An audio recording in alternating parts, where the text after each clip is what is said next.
doors open, what's the first thing we see? A 105, just exactly like the one that Bruce ejected from. And so it was sort of, wow, deja vu. Anyway, coming home from Vietnam, you know, we were sort of shunned. I couldn't get out of my uniform out here at Travis soon enough. Ellen met me out here. I interviewed with all the airlines I could think of, probably about 8 or 9. 3 of them gave me a job offer, and I picked the one that I wanted to fly internationally on because we had been to Turkey. We'd seen Europe, you know. So, lo and behold, TWA hired me, and I flew with them for 26 years. Retired as a captain. My first captain flight was on the Lockheed 1011. I don't know if you all can see it. You're going to have to stand up. I also was a captain on the 747 and a captain on the DC-9s and MD-8s, which is where I finished my last 2 years flying them. So, if you can start out like me in a little dirt poor farmer business, I challenge you. You know, you can do what you set up your mind to do. This is ideally what I usually talk to about the school kids, everybody from junior high on through college, and challenge them to do that. Set your goals and apply yourself, and you can get to where you want to be. There are some sites I would recommend. I'll get that turned over. Now, that's our voice, okay?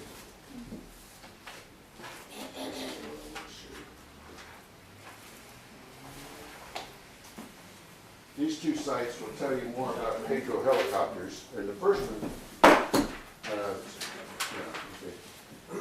Talking to Proud, is a very, very good write-up about the H-43 helicopter. Yeah, there's a bit.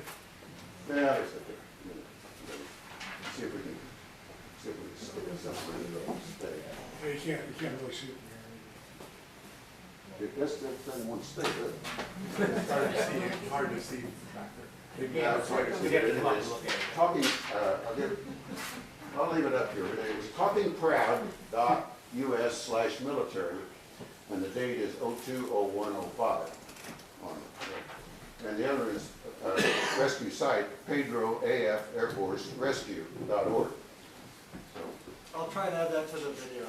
okay, very good. Can I ask a question? Thank you, Mitch. Question? Did they have the hospital ships there when you were off the day? The hospital ships? Hostages? Hospital ships. Hospital ships. Yes. And I think there were 2, right? Repos and Sanctuary. Yeah. And I think that one of them was there along in '66, just about the time that I left in July. I was on the Repos. We'd go from Da Nang to DMZ. Okay. Was anybody else there when I was there? Yeah. Well, I wasn't there with you. Okay, but- Question. Yeah. What was your basic navigation? I was in the Army, and would go over the helicopter, and you get in it, and it was blind faith. It was the noisiest place you've ever been in your life, and you just had faith that the guy was going to go. And he would leave, and there were hills, it would be night, and he would fly somewhere. And I never knew how he knew where he was going. You look and see where you're going, number 1, or you have the radar site feed you and give you directions. Or you use the one nav aid we had, which was ADF, tune in a radio. But we didn't depend on that, because the bad guys could tune in the station and we might wind up in the wrong place. So we primarily just depended on a map and reading where we're going, keeping track of where you're going, or the GCI site to give us a radar vector. I'll tell you, it's amazing. I don't know how you did it. I know. And you had to take care of your weight, you had to take care of the humidity, you had to take care of the load of the plane, you had to bring the load up. I can't believe it. Your computer was in your head, not in a. It's amazing. Well, this is the early days. I mean, this didn't even have an autopilot. Yeah, we were the autopilot. I only saw one of those. There weren't many of those around. I only saw one. If you have a question, I think Nate will stick around, and Doug will be here too. And Yeah, there were first ones went to Saigon and Da Nang. And that's where my buddy went the first year. And then I went over and replaced him in '65. I saw one in Quinyon. That was Yeah. it. Well, they were about 10 or 12 different bases, even eventually got over into Cambodia. And one of my guys that had served with me in Alabama wound up over there. I actually have a picture of it. I don't know how. It's so And weird. one of my other buddies was at what we call Nakhon Phanom, or Naked Fanny, which was, they're on the map here. Basically, there's a little piece of Laos that tucks in awful close to North Vietnam, and that's where their station was. Any other questions? What movie were you referring to? Say again? What movie were you referring to? Okay, yes, what one? Forrest Gump. Forrest Gump. Forrest Gump, I thought so. Forrest Gump, right? Okay. Yeah, was it? I watched that movie, you know, and I said, man, he did what I did. That's it. Yeah, that was the one that we, okay. Yes, sir. A quick question for Doug, please. Doug. Sure. Doug, I think you mentioned you had a crew of 360 on your destroyer. 360 How many men made it back home safely? made it home safe. Well, when the facts were finally made known from our contacts in Washington, we had 151 Purple Hearts out of 360. Of those, 31 were KIAs, killed in action.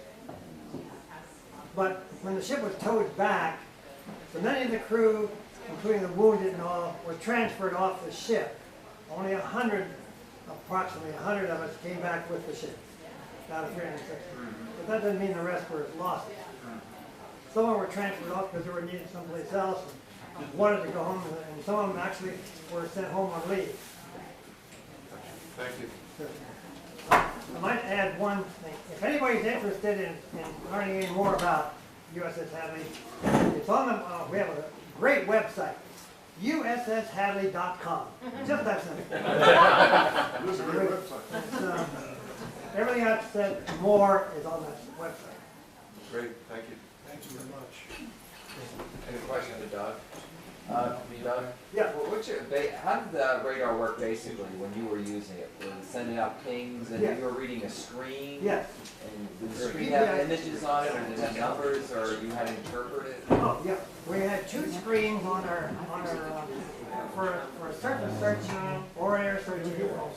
We had two screens, a round PPI scope, which went around like this, and it goes around and it sends out, constantly sending out these pings. And the scope is normally fuzzy to begin with, but then if it hits something out there and bounces back instantly, you leave a white dot. As soon as you pass one of those, and you oops, it reverses the antenna on the mast, concentrate on things, and see if that dot is moving in or out. Then you can tell if it's getting closer or not. And then the screen is imprinted with distances, and you can set the scale of what you want, so you can figure out if it's 10 miles or 14 miles or 50 or 100 miles. And the air search works similarly. You have a PPI scope and an A scope, which is and then the other scope is the one which has vertical graphs like this across, and as the PPI scope, the round one, it highlights a dot. Then you can find out how far very accurately the grass is growing out here, and then all of a sudden you get a blip like this. And you can tell how far away it is, not the direction. The direction comes from planned position indicator scope.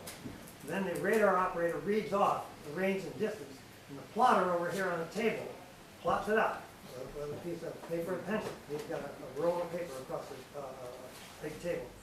And you can tell there, if you plot it, then you plot it again, and that's